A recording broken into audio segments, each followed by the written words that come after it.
You could be in season 1 or season 2. It doesn't matter because I'm going to go over 3 pairings that you're going to be rocking in season 1 and in season 2 as you progress and unlock new heroes. These are going to be for the infantry players. So if you have clicked on the link correctly and read the title, you should know exactly what you're in for. So let's get into today's video.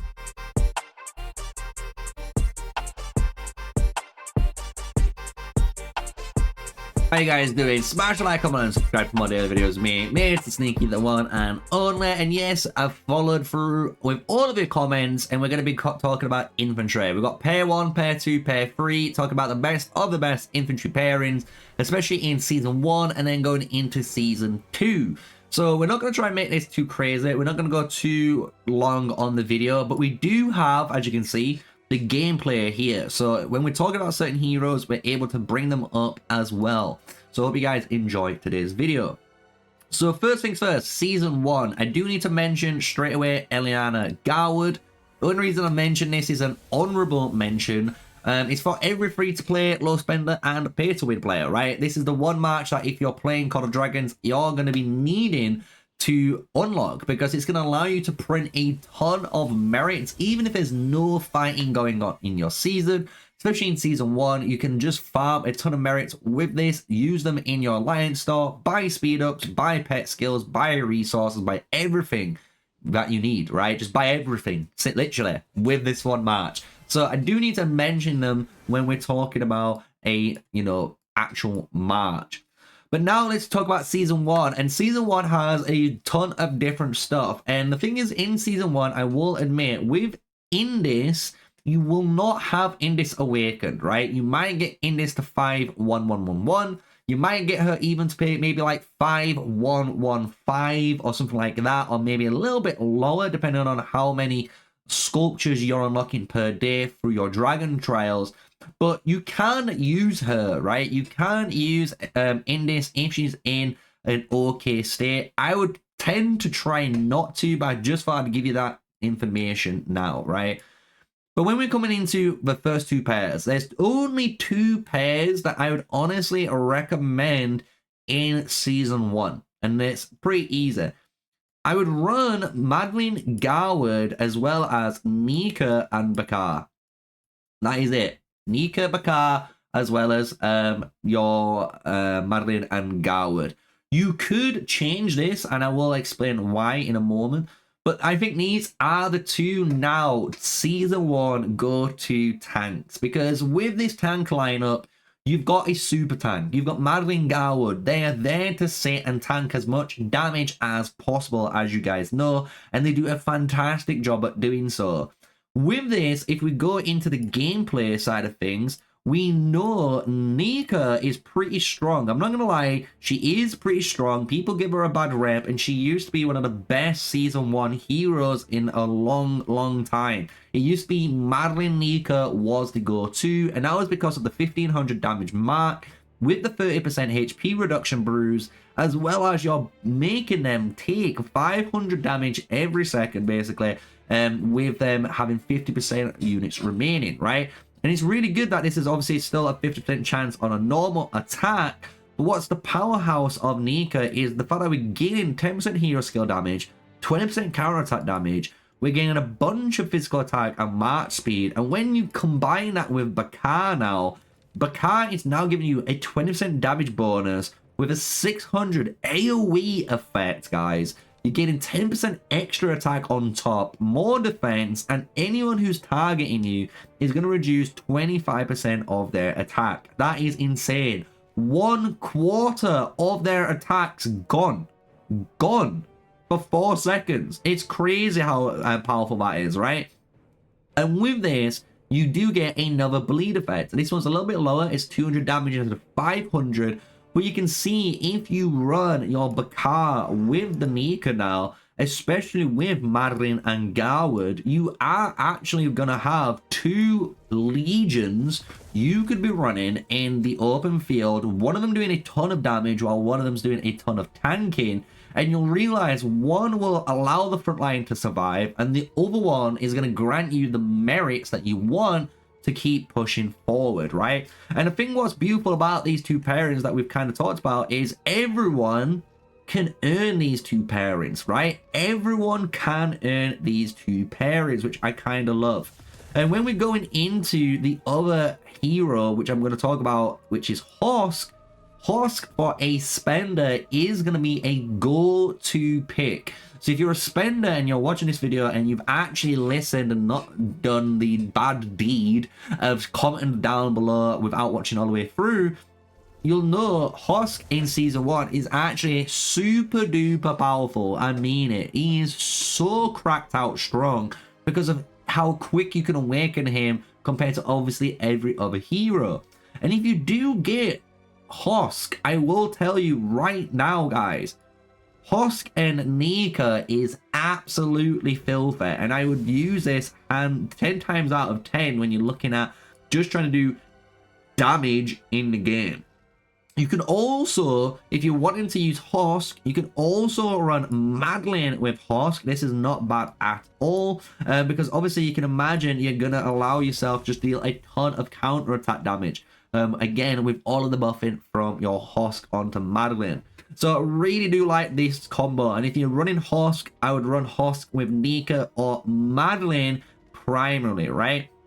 So now let's just finish off season 1. I'm going to give you guys a little tip and trick here to do with the Goward and Madeline March, right? Because before we move on to season 2 and the season 2 heroes, there's one really important thing I really want you guys to know when it comes to tanking in Call of Dragons, right? And it's trying to make you tank more. So one thing is, a lot of players do prefer or do put Madeline primary. And by putting Madeline primary, you give a 1200 shield for 4 seconds and then that physical attack bonus. But what is more beneficial and more stronger as a tank player is actually allowing Goward to go first. Because if you allow your Goward to go first, you will heal the 1200 troops immediately, which then allows you to have the 20% damage taken reduction on your troop march. And then when the shield comes on from Madeline, the Madeline shield will actually be stronger because you have a higher legion count, and it will scale the stronger legion count you have. As well, while that shield is online, you'll get on average between 2 to 1 seconds of actually damage taken reduction on that shield too. So it means your shield is actually tanking a lot more than it should be if you allow Goward to be primary. And this is even better when Goward becomes an awakened hero, because he gets a 6-second damage taken reduction window, meaning now guaranteed your shield for Madeline, if you put her deputy for the 4 seconds, will guarantee to have a 20% damage taken reduction on it. And that's all because, again, of the way combat works. Goward will skill cycle first. 1 turn will pass while we wait for the next turn cycle to trigger. Then it'll be turn 2, and each turn takes 1 second of combat. So it's easy to track, right? And you can see how we've got to this conclusion. So definitely would recommend doing so. If you're wondering about what artifacts to put on any of these heroes, always remember Greymar's Warhammer and Fang of Ashikari are really easy to use. These 2 artifacts are pure defense and allow you to tank a bunch of damage as well as be offensive. This is going to deal 600 damage factor every 2 seconds in a duration of 8 seconds, as well as your Warhammer is going to stun for 4 seconds now with the brand new buff, as you guys know. So you're able to bring these 2 definitely as your artifacts, as well as one major artifact, Dragon Scale Armor. You need this on Madeline, guys. Madeline needs to be used this every time, right? So if I equip it onto her now, the reason why she needs it equipped is because anytime she generates her shield, as she does, she's also going to gain the range damage resistance buff, which is a minus 15% damage taken from ranged units for 5 seconds. On top of obviously the active ability, which is at the top, which is a 3900 shield and another 10% extra keen buff, you can see why Dragon Scale Armor is really good. The thing with Dragon Scale Armor is, remember, in order to get this buff down at the bottom, you need to trigger a shield. So heroes that can trigger Dragon Scale Armor is Madeline, is going to be your Eliana, and is going to be Fear. Fear can actually trigger this, as you can imagine, with her shield factor. So if you're looking at any sort of hero to try and combine together, those are the ones that I would do in Season 1. I know a lot of people might be like, why have I not mentioned Fear here? Personally, I don't like Fear in an infantry role. Some people do, but I personally don't. Not just as of now, maybe if there's a generational free hero that comes out in the future. So let's move on to Generation 2. Let's go into the next section of things when we are progressing and we're in the season of Belleron and coming down on that Frost Dragon. So when we get into Season 2, now we have access to all of the heroes that we're able to do without the brand new generational 3 heroes that we don't know of, right? So we're waiting and hopefully they are going to be really good. And once they come, you know they can slot straight into this pairings setup, right? So first things first, we have to, without a shadow of a doubt, put our Goresh Skogel, right, in pair 1. So Goresh Skogel, boom, straight away, in pairing 1. This has to go here. It is the GOAT. It is the GOAT match, boys, for infantry. If you are trying to print merits against enemies, this is the one that does it. This is the best merit printing against enemies that you will ever do as an infantry player. However, what I would do is bring Madeline, and depending on your choice, and it sounds crazy, I know, but hear me out, I would run Nika or Bakar, right? And the reason we're doing this is because we're going to run Garwood and Indis. This is going to be our actual main combos, honestly. And the reason why we're running these combos as a 3-pair lineup is pretty easy. We're trying to use Indis now. In Season 2, generally, your Indis could be around 5-1-5-5. If she's 5-1-5-5 or near that stage, so she's like 5-1-3-5 or 5-1-5-3, you know what I mean? Like she's close to there, or she's better and she's awakened, you're definitely going to be using Indis in your gameplay, right? So the reason we're going to be using our Indis in our gameplay is because Indis as a hero is going to allow all of our infantry heroes to deal 20% more damage on the enemy front line.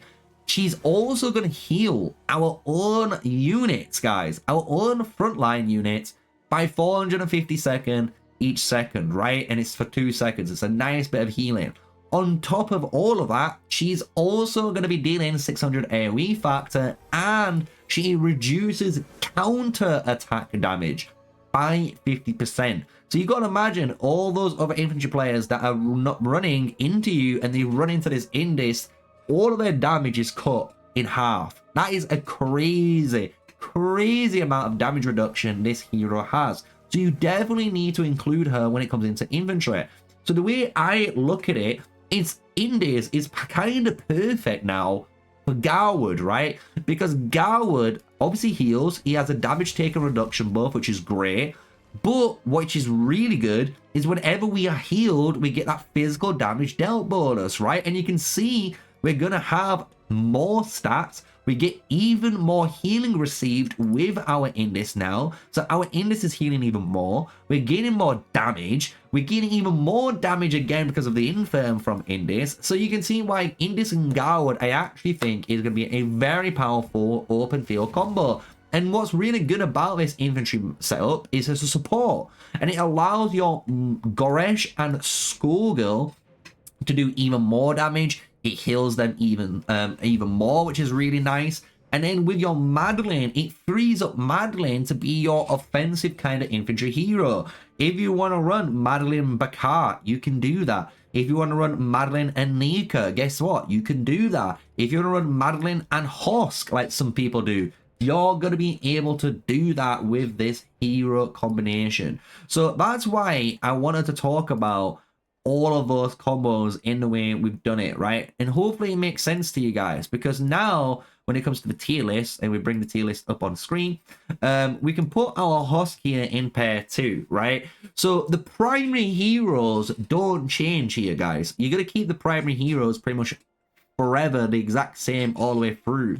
The only time you might change Skogel and Goresh is if you want Skogel's mobility tree, which is fair enough. I will happily say run that. It's a very fun tree. But if you try to just tank damage and take the most amount of damage, Gresh is the way forward. Gresh Skogul is the way forward. Madeline plus whoever behind her is again the way forward. And Garwood behind, again, all the way forward. If you've noticed, the reason why I've done it this way too, as a little spoiler, and maybe you guys have guessed it too, when it comes to even our heroes, right? When we look at all the other heroes, if we go on the filter here and we pick legendary, epic, and we go for infantry and overall, you'll notice our Madeline, our Garwood, and our Gresh all share the same trees, infantry and tank, right?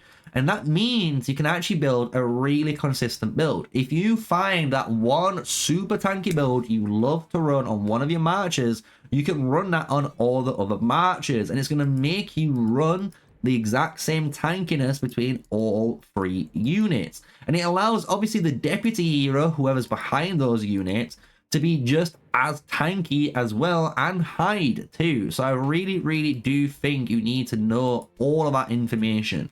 When it comes to your Season 2 artifacts, when we're going into things, again, Spiritbone Talk will be your go-to. You need this, guys, on your Gresh Skogul. It just allows them to go into your next level. Your infantry just deals 10% flat more counterattack without anything, right? They just do this. And then on top of that, we do normal attack damage taken reduction by 15%. We get a 15% defense bonus as well. And then on top of this, we get to basically taunt 5 enemies, which is our go-to. Force them to attack us, forcing us to deal counter-attack damage, and forcing us to deal a ton.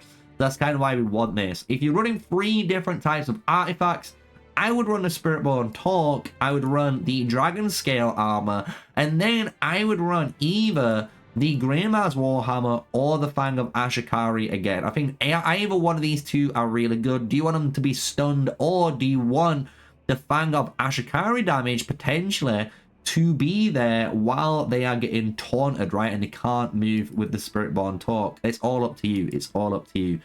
So with that, guys, we've gone through, honestly, all of the seasons. Season 1, Season 2, and if you're going into Season of Strife, you're probably going to be running the exact same thing until we get the Generational 3 heroes, right? But this is what I would be running as an infantry player right now. Simply, we'll move these guys out of the way. We'll ignore these because I wouldn't be running these as infantry heroes. But everything else, I would. You can see Gresh Skogul, Madeline, plus either Nika, Bakar, or Husk, and then Garwood and Indis. And I think with those 3 infantry pairings, if you run all 3 as one murder ball, you'll be surprised on how much more better your infantry units will be performing when all of them are all targeting the same units and they're all frontlining correctly and supporting each other like they do with mages or with archers. So if you've enjoyed this video and you want to see more like this, you know what to do. Smash a like, comment, and subscribe. And until the next one, stay safe, stay sneaky, and peace out.